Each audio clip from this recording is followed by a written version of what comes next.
You're listening to WCAT Radio, your home for authentic Catholic programming.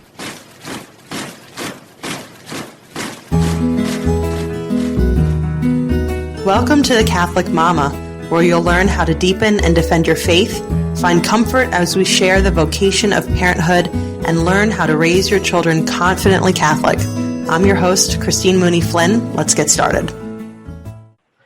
Hello and welcome back to the Catholic Mama. I'm your host, Christine Mooney-Flynn, and thanks for joining me today as I have a guest on that I'm very excited to talk with. Her name is Dianne Ahern, a Catholic author of Catholic children's fiction, the creator of her own publishing company, and a really, I was looking up at your biography, Dianne, and you've had quite a full career that had nothing to do with writing. Right. And so it's so amazing to see that, God working in so many different ways in your life, and finally to bring your writing abilities to life as well. So Dianne, thank you so much for joining me today.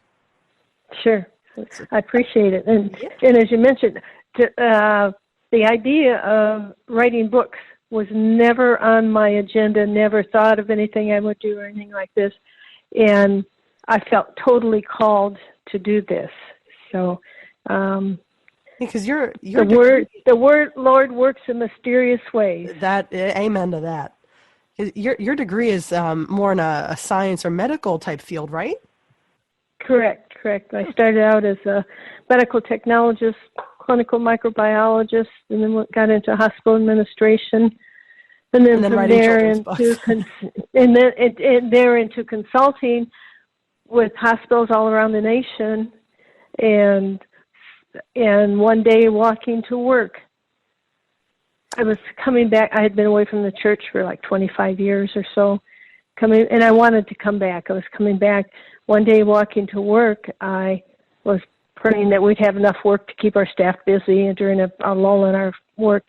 And all of a sudden it came to me to write books about special events in people's lives. I didn't have any idea where that came from, and I just kind of toyed around with it in my head for a while, just kind of like comic relief. What would that come to? And then the next day the message came, start with the sacraments. And what do you do with a message like that? You can't ignore it. And I had been thinking that I'd been away from the church, and I said, this time when I come back, I want to know why. It's not that you just memorize your prayers and everything. I wanted to know why. So I think this was an answer to that prayer, that desire. So it's amazing. So I just kind of sat down with my partner. I thought about it for a while, and I thought, well, where do you start? And I thought, I had good catechesis when I was growing up. I loved my church. I loved everything about it. I wanted to grow deeper in my faith. Then when I got to college, it was right around Vatican II, and everything changed, and it wasn't my church anymore. And they had guitars and music I didn't like, and so I just kind of drifted, along with my friends, drifted away from the church. But some 25 years later, I felt the need to come back, and this was a way to bring me back. And what a better way, I thought, than exploring the sacraments and getting to know them completely, in depth and what they're all about. And it was a lifesaver for me. That's awesome. Yeah, if you're going to write a book about the sacraments, you certainly have to know them pretty well. You have to know them extremely well. As one of our priests, and always in my books, there's always a priest involved, and one that Father Jeff Noose, when I did somebody I love passed away, he gave me the ultimate compliment. He said, you're like the mother bird who takes the tough stuff, chews it up, and spits it back to the baby bird so they can digest it. So that's a pretty good compliment, yeah. I really, really appreciated that. So when you started with this idea, did you know it was going to be for children? Yes, and the reason I wanted it to be children's books is because I feel like my generation, because of the changing of the church, and I don't know if we resisted it or we didn't understand it or what, we fell away and we didn't catechize our children well enough. Sure, and now yeah. their parents, and a lot of them just don't even know what baptism's about. They don't know, they know maybe they should bring their kids to church. When they get old enough and they should take them to church, they should make their first communion. They haven't a clue as to why. They really didn't get the good catechesis. So I wanted to write books for children, but that would be read by parents to their children, so the parents would gain an understanding too. Right, it's a whole family effort, for sure. It is. And one of the joys. Oh, go ahead. Oh no, go ahead. I was going to say one of the joys of doing this is having parents tell me how much they appreciate the books and how much their kids love them, and therefore I know they're reading them too. So right, yeah. So, everybody needs the catechesis. That's right. Yeah, I was about to say, and you just said it too. Ever since I started this podcast, I will hear from listeners who say, I'm a lifelong Catholic and I didn't even know this. I didn't even know what that prayer was, So just because you spent a long time in the church doesn't mean that you know everything about it, which would be impossible anyway. The church is thousands of years old and has such a rich history to it. We have all these saints and all their writings, so we can't know everything anyway. But a lot of even the more basic things, I actually was just encouraging others to pick up the Baltimore Catechism, because those simple questions and answers are great for adults and for the kids. They are, absolutely. And even for me, when I said I want to come back to the church, I want to know what it's all about, I stumbled on this thing called the Catechism of the Catholic Church, this, 2-3-inch book. I started reading. I was fascinated. Everything we believe, everything that's part of us, part of our faith, is in there. And not only that, it's footnoted, so that it's not like Joe Blow wrote a book and made it up. It's there. It's part of Scripture. It's part of people, studies and reports and things. So it's just, and it goes back, all the way back. It sure does. Yeah, you're right. Because you see all those footnotes in there, and if you can really go down a rabbit hole following each of those footnotes, and suddenly you're encyclicals and church fathers, and it's doctors of the church, Scripture. It is a very robust. I like to call it a handbook for life, because it has all the answers. It is. It is indeed. It is indeed. So then, did you start with, when you looked at the sacraments? Did you start with baptism? Yep, started with baptism. And, where else do you start? In the book, and then I wanted it to be a book that would be kept. I didn't want it to be, a little pamphlet or anything. I wanted it to be more of a book that meant something to whoever received it. So I wanted it to be a high-quality book, be more of a gift, look like a gift, something that you would give as a gift for baptism, but also that had solid, real teaching in it. And, in fact, each of the books, the sacrament books, I have the sacrament books, and I have another series, that's a Denture series, and we can talk about that a little bit, too. But each of the sacrament books has 3 sections. The first section is a storybook that can be read to or read by the children, and it involves children getting involved in the sacrament. And although it's fiction to a point, the teachings are real, are the real, authentic, real teachings of the Catholic Church. Right. The characters in there are somewhat real. Each one of them has a priest that was involved with me in doing, in developing the books and reviewing them and giving me their imprimatur. And then the children, some of them are the children from church, children of friends, my nieces and nephews. So they're real people and real teaching. It's just that the story is made up. Sure. And really, I mean, Just put what in- better way to teach than with stories? Yes, that's what I thought for children. And children of, reading a book about something that they're getting involved with, and to make it interesting. As consultants, we have to write reports all the time. The challenge is to make them interesting so that people will read them. So, when I looked at a lot of books in bookstores and libraries and things, and coming up with a format I wanted to use and everything. And I wanted it to be appealing and fun for the readers so that they would get into it. So like in the baptism book, it's the story of baptism told from the perspective of the baby being baptized. Yeah. Who is this big guy putting water on my head? And then get into, well, why do we use water and that sort of thing. It's interesting. So the first section is the storybook. What happened? You said there's 3 sections? Yes, in the middle section is more of a reference book, but it gets more into what the sacrament is all about. Like in the baptism book, there's a little short, maybe page-long essays. Why do we baptize? How and why do we use water?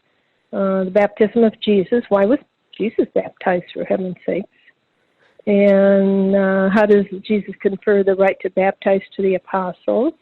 Why do we use oil? Why do we use a white gown? So it gets into that sort of thing. And then the third section becomes a memory book so that the family can record the events of the day, the memory, who was baptized, who was at the baptism, what memories that they have, and what messages do the people have for the baby that's celebrating their baptism. And a place to put in pictures. Keepsake. Yeah, it becomes a valuable keepsake to the family, and and the kids can take it and read it. It's their book then, and read about baptism as they get older. I really like that. That's a way to really, draw them in with stories, teach them the faith, and then make it their own. That's very, very cool. Yeah. In the First Communion book, it's fun because the children go into the church and they're by themselves. Their parents aren't with them, but they go to their First Communion class, and they go into this big mysterious church, and all of a sudden it's not a lot of people, and they're like always, and they hear their father say, and we're going to learn about the mystery of the Eucharist. And they hear mystery, so in the story part, the children say they want to solve the mystery of the Eucharist. So it sends them on like a treasure hunt through the church to identify different things, and the father will explain to them in their class how each of these items, these sacramentals, tie into Jesus and the Eucharist. So it encourages them to look at their surroundings too, to be aware of what's around them. Yeah, and actually to be participants in it. Oh yeah. Yeah, right. Rather than just being handed this faith that they don't really quite understand in the sacrament. That's a very good way of going about that. I like that a lot. And I will say what I noticed. I'm reading the one of your adventure books to my children now. What I really appreciate is, and of course you would do this, but in your books, but that you make the nuns and the priests so personable, so human. And you speak about or write about them in a very kind and just, this isn't like some strange thing that a weirdo might go to, go into the go into holy orders. Right. It's just part of life, and they are good, fun people to be around. And I really like that, just that level of respect that you clearly write with about about our religious. Right. Well, my sister Philomena, who's the heroine in the adventure books, Adventures with Sister Philomena, special agent to the Pope, and she has to take care of her niece and nephew for a summer. And in doing so, when the Pope calls on her to go investigate something, she has to take the kids with her. She can't leave them in the convent, for heaven's sake. So, and there, first they get to learn how to travel. They learn about holy sites. They learn about saints and and how to solve a mystery. Yeah, I liked that you included some Italian and French in there. I thought that was a very unique thing to do. Yes, yes. Well, you got to give them a little extra to learn as they go along. Sure, and, yeah. You know, cram in as much as you can when you have their attention. Yeah. And a lot of on these books in particular, they have become very popular for little boys. You wouldn't think it's a story with a nun, but the little boy that's a heroine in there, and a friend of mine whose son never wanted to read, she couldn't get him to read. She left that in his room, and all of a sudden he came out and he had read the whole book, and she was so thrilled because it was easy for him to read and interesting, and there was a little boy his age in it, so it was okay. Yeah, I was going to say my son perked up when Riley came onto the scene, and he's just a normal everyday boy who gets to go on this adventure. And then my 4-year-old daughter I didn't even think she was paying attention when we first started reading. She was off drawing, and in the book you introduce the sister, or the Riley's sister, as a little girl who likes to draw, and my daughter was drawing in the other room. She went, "Wait, like me!" But it's great because you don't even I love that because you don't even. Kids are always consuming. So you gotta watch what you say, really. But I mean, they were. It was awesome to hear. My daughter was listening to the book even though she wasn't even sitting there with us. But that really, it was nice. You always want that, right? Like, even if the character isn't exactly like you want to create characters that the reader can identify with even a little bit. So it's great to have that, especially have the story is about Sister Philomena, but there is a main character and it's a little boy in there. That's good for boy readers. Yeah. They've been really fun. I've really enjoyed doing. I have a fifth one written, but I haven't put it all together yet. And then the fifth one, they go to Ireland, and it involves the Book of Kells gets stolen. Very interesting. So they go throughout Ireland, and there's a million saints in Ireland. So, but mostly this one teaches them about St. Clare and St. Bridget and St. Patrick and Kevin, and it's just they're all over the place, and so it's kind of fun for that way. Have you gotten to go and see any of these holy sites yourself? Oh yes, that's the good part about doing the adventure books is that I in order to focus, I will go and spend like I spent when I was doing Breaking in the Basilica. I went and spent a week in Assisi, by myself, and I would write part of the day and then go out and look at the sites and make sure I had the right description of them. And if there's anything that I wasn't sure about, I could go check it out. But then just to be in that atmosphere and praying to the saints, St. Francis and St. Clare, as I was doing it, it just made That's it really interesting. Easy, it really infuses that character into the book. That's really neat. Did you get to go to Ireland then as well? Yes, I had to go back there a couple times. Yeah. had to go there a couple times. Of course, my ancestry is from Ireland, so it was a fun place for me to have to go back to. Yeah. So, and Siena, I went to Siena, and the Secrets of Siena. Not only do they go to Siena, but then it involves the time when the St. Catherine of Siena talked the popes out of Avignon. The Pope went to Avignon for safety and for protection for a while, and then she's the one that convinced him to go back to Rome. So I had them go from Rome in a helicopter with the Secret Service, or from Siena in a helicopter to Avignon, France. So that was kind of fun. Yeah. I've as I was reading that it's The Adventures of Siena, or right? Is it the Secrets of Siena. Sorry, Secrets of Siena that we're reading. I got to tell my kids, I've been to Siena. The problem is I've been to Ireland and I've been to Italy, but I was so not Catholic at the time. So I went and saw the Book of Kells, and I went to the Vatican. And as I was going through, I was like, well, isn't that nice? It's such a waste of trip. I got to go back now and actually appreciate I know. That rich history there, because I just let that. Oh, that's pretty. Yeah. Come on, Christine. It's what I mean. There's so much there to see. You know, where you see where the saints came from. I mean, travel is the other thing with this. I think travel is so expanding for children.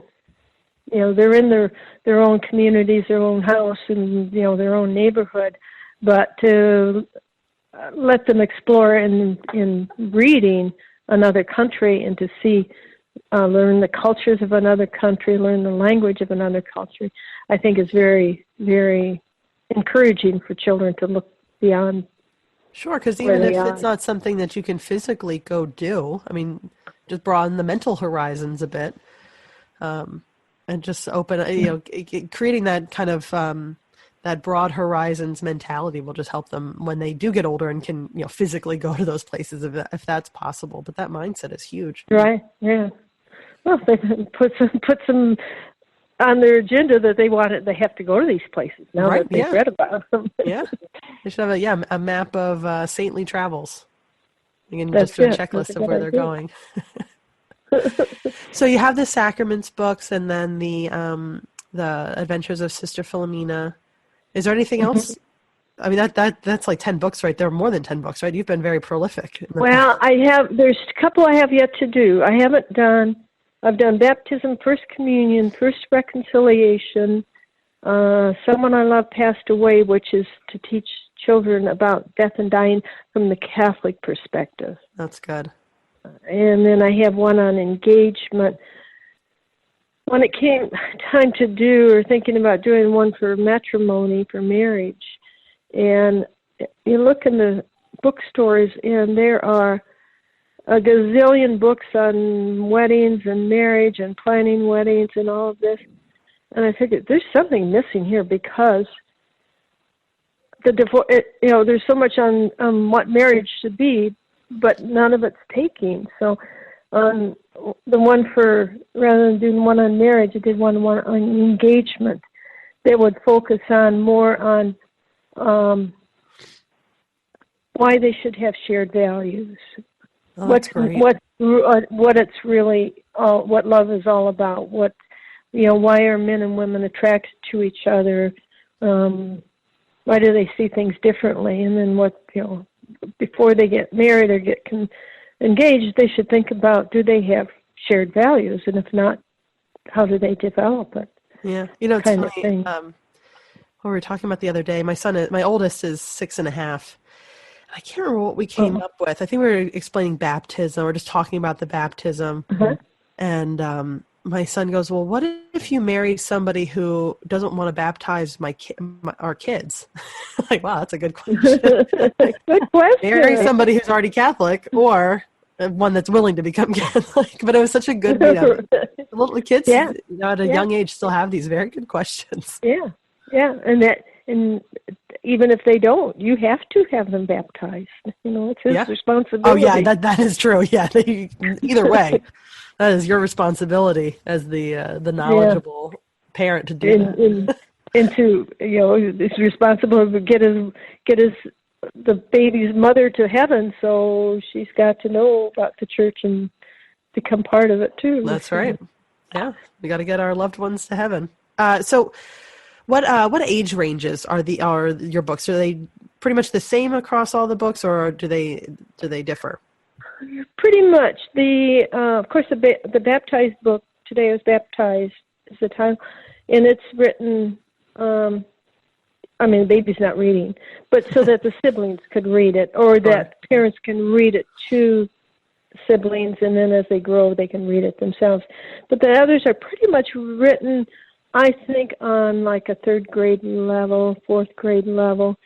They're targeted to early readings, and the adventure books in particular are like for children starting to read chapter books. Sure. And so that would be, 8, 10 years old, something around in there. Okay. And they're all the books are illustrated.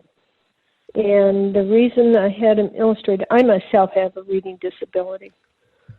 I can't read, but I can write. So But in order to get through a book, I think for some children, it needs to be broken up with nice illustrations. Sure. So that the illustrations tell the story along with it, and they're not just confronted with print on page, which they won't. Right, it can be very daunting and a turnoff for some children. And just to have that anchor, help visualize is a good tool. Yes, that's what I thought. I would, and the quality of the book too. I thought was important. That I had them printed by printers who do exceptional color printing. I was doing them, now Inroute is doing. The ones I've seen from them, they've done a very nice job. And I will test that. Yes, I agree. A very nice job. And Ruth does a very nice job as well. So speaking of, where can people find these books of yours? Actually, we have to ask. That would be something that Sebastian would answer, but I think they can order them through Inroute Books and Media. Okay. That sounds about right. I will double check, listeners, and put a link in the show notes. Yeah, and for sure, probably on Amazon. I don't know, in some Catholic bookstores buy them in bulk too. When I was publishing them, I dealt primarily with the Catholic bookstores, and they would order like a dozen at a time, and so that's where I would send people. Yeah. Or we would fill individual orders, but it was that was a lot of work, and I would rather have them sent them to the Catholic bookstores. Yes, with my husband's business, the family business, I've had to do individual orders, and I can see why you would not want to do that. I am not a fan. But you know what? For anybody listening, and Root also publishes The Rosary and Kids Speak by T.J. Burdick, which I've had T.J. on this podcast as well. So I am 100% positive, and I will put the link in the show notes to Diane's books on En route, because I know you can buy TJ's book on that website, so I mean you must be able to buy it, yours as well. So I will definitely do that. Yeah. Is there any way that that people, do you have a website or anything like that, or mostly just working through En route? Mostly working through. I did have a website, and we did all the work, the fulfillment and everything here through Aunt Dee's Attic. But once Inroute started publishing them, I dropped the website because I thought it was too confusing. And I did intend to put it up, but you know what? When you retire, sometimes you get on to doing other things, and that sounds nice too. It's a difficult discipline thing to do, but once you get into it, it's fine. It's hard to give up after you've worked more hours than there are in a week for years and years and years, and then all of a sudden you've got free time. Well, sounds nice. You don't want to do business on your free time.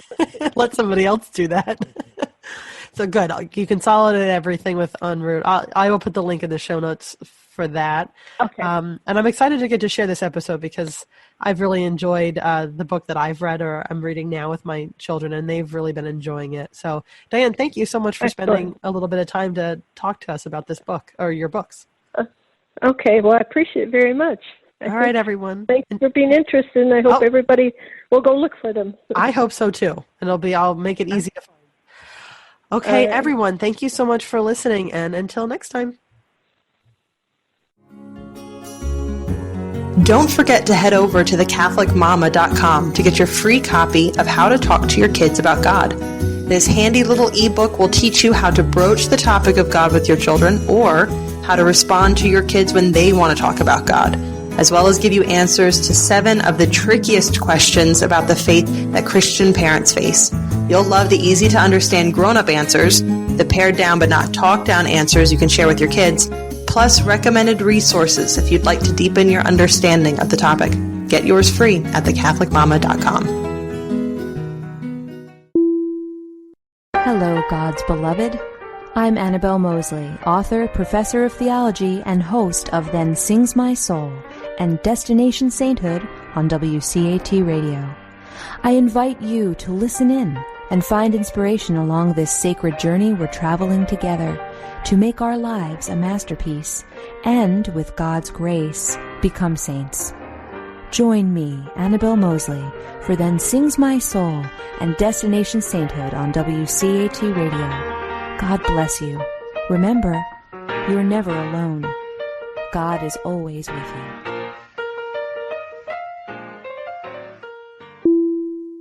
Thank you for listening to a production of WCAT Radio. Please join us in our mission of evangelization. And don't forget, love lifts up when knowledge takes flight.